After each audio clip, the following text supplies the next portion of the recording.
Hello and welcome to my portfolio presentation. My presentation is on technology and the effects it has had on me. It has shaped who I am, how I live, how I learn, and now how I teach. Films, television, computers, and now my cell phone are the technologies that shaped my life growing up and keep influencing me. Now I see how much of an impact they have on my children compared to when I was their age. I remember my first interactions with technology growing up. Even in Mexico where I grew up, video games like Pac-Man and Space Invaders made a big impression on us. I remember having nightmares the first time I played Atari and my left thumb being numb from the controller. Other technologies also came into our homes at that time. Projectors and video machines brought movies into our living rooms instead of having to go to the theater. Families can now keep collections of their favorite films. I have fond memories of watching Disney movies with my cousins of all the movie reels my uncle bought. In the 1980s, technology began to creep into schools. My first memory of sitting in front of a computer was of a game with a small triangle that was supposed to be a turtle. I remember not understanding the purpose behind it, but now I realize that it was about commanding the turtle around the screen using the logo language. Not much fun. Then, other games were quickly added to our new library of technology. Titles like The Oregon Trail and Where in the World is Carmen Sandiego were enjoyed by a select few who were rewarded for finishing their work early.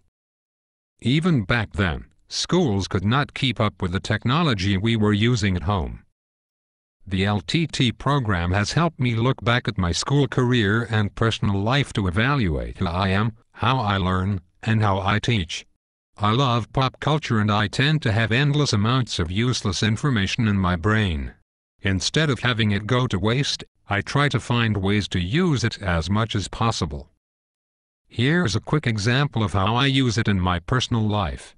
My lovely wife has been planning a family Disneyland trip for several months. I excitedly researched and found that my favorite baseball team, the Los Angeles Dodgers, are playing at home when we are there this summer. I announced to her that we needed to go. I excitedly researched all the logistics for hours, and then she says to me, "The Anaheim Angels play right by where we are staying, why don't we just go there?" I responded to that silly statement by saying, "That is like you going to Chicago and seeing Jerry Springer instead of Oprah." It was like the Red Sea parted. She got it. But we are still not going to the Dodgers game. Like I said before, I love media. I have vivid memories of technology growing up. And now I am thrilled to be using it in my classroom. The LTT program has given me the ability to play with all the technology that I have always wanted to incorporate in my classroom. I believe that teaching and learning should be fun and innovative to reach as many different learners as possible. My presentation is divided into 3 parts: collecting, creating, and collaborating. These 3 areas have been the most significant part of my studies in the last 2 years. First and foremost, I am a collector. As a teacher, a big part of my job is gather resources like books, videos, units and lessons, activities, projects, and notes for all my classes. I feel like a hoarder at times, but I now know where I get it. As a child I enjoyed collecting stamps, comic books, posters, music, and videos. As a university student, I loved researching and finding resources, but I would run out of steam by the time it got down to dissecting all the books. When I started teaching, I took this to the next level. I have been recording and collecting educational programs from television onto VHS tapes for the last 8 years. I have spent hours trying to label and categorize all the tapes I own. I also collect books. I often go to the Times Colonist book sale, and for the last 4 years, my librarian at school gives me books when they are deleted from circulation. I keep hundreds of them in my bookshelves in my classroom, and I have 3 large shelves overflowing at home. Online resources have now made many of my books and videos obsolete and unnecessary, but the hoarder in me does not let me part with them. I am sure my wife will make me get rid of them soon. My website now keeps all my resources, like course outlines, worksheets, notes, videos, discussions, homework instructions, and an endless amount of links to educational and technology websites, tools, and resources that in the past I would forget about them because I did not have an easy way to categorize and access them. Organized in a one-stop shop, my wiki pages helps me to prepare my classes, keep handouts for students to download and print, post homework instructions, and organizes my lessons by keeping a mini blog of every day's lessons. Now students have access to all the work they miss when they are away from school with an illness. There is no excuse for students not keeping track of the course and getting behind. Parents can also see what their children are doing in my classes, can help them along the way, and open lines of communication with me to take interest in their children's education. My wiki has not only changed how I prepare for my classes and be more organized, it has also changed how I teach, as you will see in the creating and collaborating parts of this presentation. If you haven't already noticed, I am a visual learner. I love how technology allows me to display the images and references that scroll through my brain while I am engaged in communication with others. It allows me to teach to these strengths, and I believe it makes my classes entertaining and memorable for my students. The documentaries that I collect have vivid engagement for the viewer, while educating. Historical programming has been revolutionized with the rise of documentaries by helping us see more vividly how people lived in the past. Shows like The Supersizers, Worst Jobs in History, and 30 Days do a great job of helping students have a deep understanding of the social history that can sometimes get lost in their textbooks. Other documentary series like the CBC's Passionate Eye and The Fifth Estate, and PBS's Frontline provide a wide range of topics to be used in my social studies courses. Documentary films have also made it into mainstream culture with the rise of filmmakers like Michael Moore who push the envelope to bring light to controversial topics. All these documentaries bring strong emotions and opinions into my classroom, creating a vehicle for lively discussion and dialogue that relate back to the important themes from the courses. Next is the part on creating. From a young age we build with our hands. We all have memories of playing as kids and building with our hands. My first memories are of building miniature cities in the dirt in my backyard with arteries of roads to transport my Hot Wheels cars. As we get older, the idea of creating changes. We use less of the physical area around us and move into our homes and schools. The technology I grew up with also made me feel like I was creating, but in a virtual way. The Legend of Zelda video game for the first Nintendo console was a quest game where you were taken on a journey to discover new lands and areas within the game. It was the first time where I felt like a creator. The game gave you the freedom to control your player however you wanted, unlike the traditional Atari games that were barely two-dimensional and limited the functions and capabilities of your figure. At school, the ability to create was left to art class, and in a few instances, the building of Fort Langley out of popsicle sticks. As a teacher, my first experiences with production were left to creating tests for my grade 10 social studies class.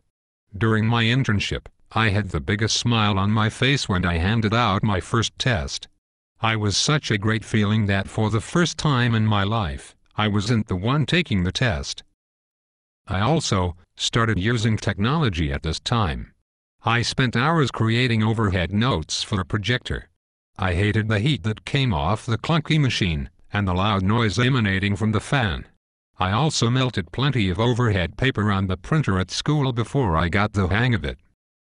I switched to PowerPoint as quick as I could, but I had to roll a monstrous trolley into my classroom every day and it was not guaranteed to be in the library every time I needed it. It was hard to create a lesson when you didn't know if it was going to work. I ended up creating 2 lessons to make sure I was ready for anything. The wow factor of PowerPoint was big at the beginning. Students were not used to seeing it and were excited at the silly animations of each bullet and transitions of slides. I loved the ability to put images related to the words to provide another facet of student learning. I had seen teachers use big images on overhead projectors, but they were without color, did not have the same effect, and it took a lot of ink to print. At this point, 8 years ago, many students did not have the ability to use many of the software and web applications on their home computers. Schools were beginning to invest in computer labs and internet access to provide teachers with the ability to assign different types of projects during class time. The discrepancy of computers in the home meant that projects had to be completed during class time. Now this is flipped. Students now have much faster, more powerful computers at home, making lab time at school more and more frustrating for students and teachers as the capability in the labs cannot keep up with the sophistication of Web 2.0 tools available to us. Educational videos on YouTube, like the Khan Academy, have given teachers the ability to flip their lessons. Students can be assigned to watch the videos for homework, allowing more class time to work on assignments and teachers to be able to help students one-on-one. I have begun to do the same, by assigning students to watch video clips for homework and allowing more class time to discuss and evaluate the topics risen from the videos. This can provide more time for students to create deeper understanding of the topics at hand. The whole notion of videos in the classroom has now also changed student projects in my courses. Seeing so many examples of student-created projects on YouTube made me realize that there is no reason why my students could not create projects like this. I have come to realize that my teaching style meshes well with student-centered learning, and I have come to embrace it, as scary and unpredictable as it can be. I incorporated video projects in my physical education course. I separated the field hockey unit into 8 main topics and assigned each topic to each group made up of 3 to 4 students. As a class we spent 2 days in the computer lab researching and creating scripts. Then we spent 3 classes filming. It was amazing how little help the groups needed. They all had access to cameras, computers to editing the videos, and software to upload their videos to my wiki. The creativity, enthusiasm, and collaboration with their groups was remarkable. Students reflected on how much they enjoyed the freedom the project allowed and learning in such a different way. The last part of my presentation deals with collaboration. As a teacher, I have come to see how easily we create and implement units, projects, and lessons, but do not make time to reflect and evaluate our resources with colleagues. I now understand how important it is to share and make the most out of my ideas to strengthen the way I teach. I agree with the notion of vulnerability that Brené Brown speaks of, and I always felt self-conscious that what I was doing in my classroom was not good enough. I have gained a lot of confidence in the last 2 years because of the LTT program that has helped me grow as an educator and share the many resources I have used in the last several years, such as Web 2.0 tools, Google Docs, the Civic Mirror, and my wiki. Now that I use a wiki in my classroom, and I see how effective it can be, I have begun to preach it to colleagues, my administration, and to others in the projects I have been a part of. At my school, I was asked by my principal to explain how I use my wiki in my classroom at a staff meeting, and I have also ran several workshops at Pro D Days on Google Docs and on wiki building. Wikispaces has been helpful in creating department handbooks, which my principal has made it a priority at our school. Instead of making a book or binder which could not be changed, I thought that a wiki would be a great way to create a digital handbook where department policies could be kept and colleagues could upload resources, such as notes, tests, assignments, projects, and ideas to share with everyone in the department. I created a wiki for my social studies and physical education departments. These can continue to grow and evolve as teachers learn to use them and see how effective the technology can be to our growth as educators. I have now started helping out colleagues as they build their own wiki for their classrooms. I am happy to help with such a great technology that I really believe in. My student teacher from 2 years ago just got a job at my school teaching Foods 9. The way she is using her wiki is truly remarkable, and I am delighted to have helped her getting it started. In my classroom, collaboration has also grown, not just with the use of my wiki, but with technologies such as Google Docs and the Civic Mirror. I have always liked the social aspects of group projects, but I have always looked for ways to improve the efficiency of group work.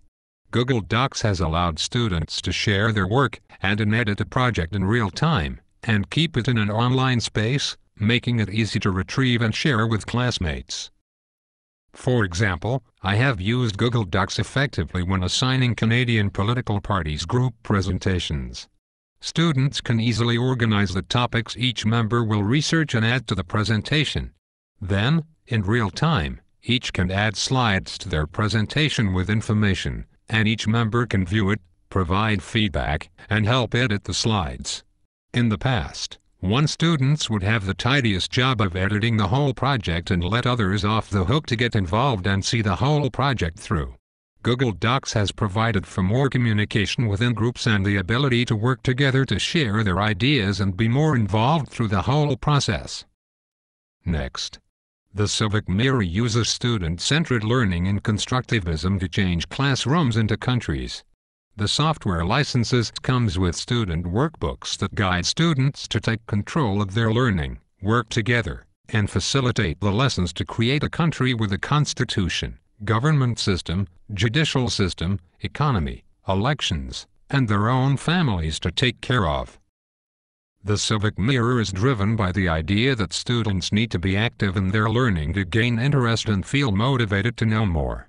It is part of the growing study in the use of video games in education.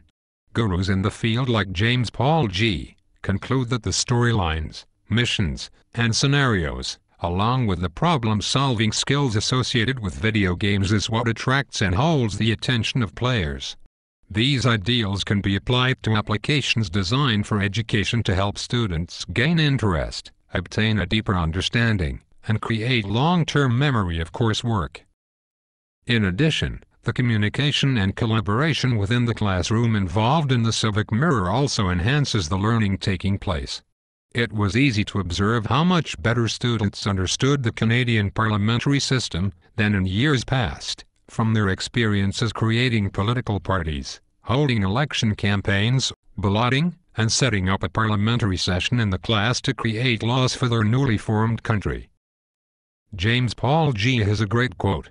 "Education isn't about telling people stuff, it's about giving them tools that enable them to see the world in a new and useful way." This is what drives me to evolve as an educator, to try new things in the classroom. The Civic Mirror was scary to implement because I had to give all the power to my students, and I had to be prepared to let lessons fail to get my students to understand that they were responsible for their own learning. I was amazed how quickly they adjusted to driving the brainstorming, the discussions, and the decision-making process. I was proud to see students who were once quiet and disengaged from the course, to be enthusiastic and take charge to put themselves in vulnerable positions in front of their classmates. Lastly, I have been involved through my school in the network of performance-based schools. Participating teachers throughout the province run projects in their classrooms similar to the field study projects in the SFO LTT program. The purpose is to share ideas with other schools that are running the same type of projects and make connections. The network focuses on literacy, numeracy, healthy schools, and social responsibility. A colleague and I are showcasing the Civic Mirror as part of the social responsibility section. We met other teachers from elementary and middle schools incorporating similar types of projects and gave each other ideas to work on. We left our meeting agreeing to create a wiki to keep sharing our projects and ideas. I created one quickly and invited all the teachers involved in our group from Rogers Elementary, Willoway Elementary, and Mount Doug.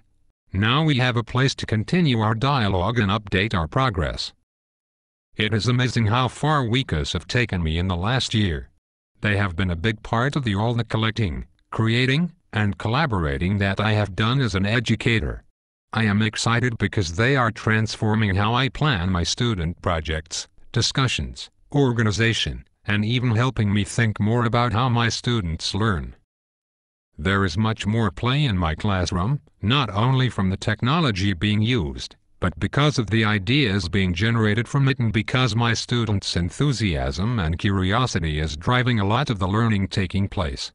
I have let go of the command-style approach that I would revert to when I felt that we were short on time. Instead, the student-centered approach has allowed me to lecture less and talk to students one-on-one more often. As much as I keep talking about myself, I could not come to these revelations without the incredible help of all of you. I especially want to thank Marlo for being such a great professor. He has made the coursework relevant and fun. I also want to thank Michael for all his support in my field studies. He has always pointed me in the right direction. And also, my mentor group. Ilago has been such a great group to work with. We are all so diverse, but we collaborate so well. Thank you. Finally, I can't help but think of the French-Canadian narrator of the cartoon, The Hockey Sweater, as I listen to my voice in this presentation. It is one of my favorite cartoons, and if you haven't seen it, it is a Canadian classic. I show it to my Civics 11 class when we cover Canadian identity. That, and the log driver. Pop culture references. That is how my brain works. I could count the number of times I have used Simpsons references in my classroom. Thank you. So till next time, keep fit and have fun.